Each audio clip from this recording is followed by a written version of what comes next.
Most leaders don't feel tired because of the work. They feel tired because of the internal negotiation happening before every decision.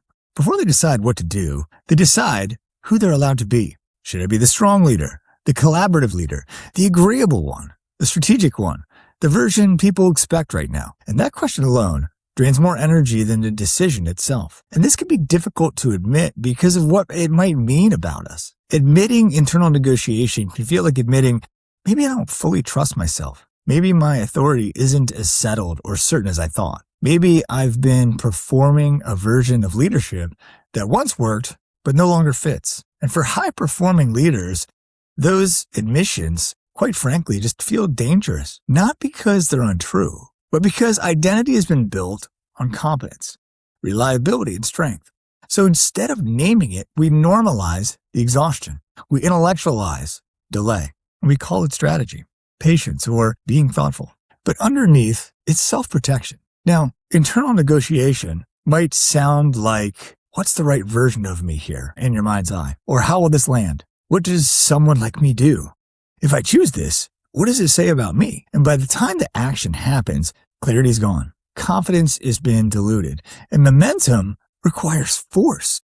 And this isn't because the decision was hard, but because identity was on trial. And this can become very expensive. Every time you negotiate identity before action, you split authority. Part of you wants to move. Part of you wants approval. Part of you wants safety. Part of you wants alignment. And that internal committee, it creates friction.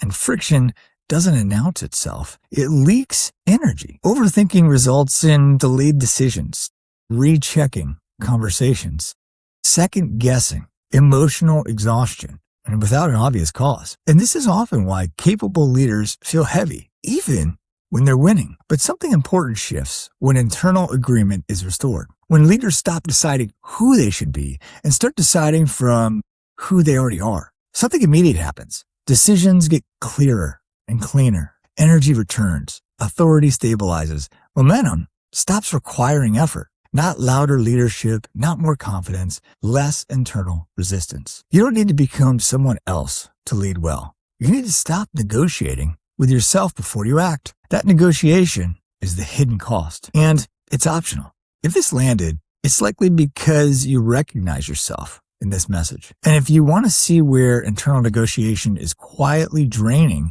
your leadership, the Leader Shift scorecard makes it visible. There's no fixing here, no forcing, just clarity. Who would you be if you stopped deciding who you're supposed to be before you act?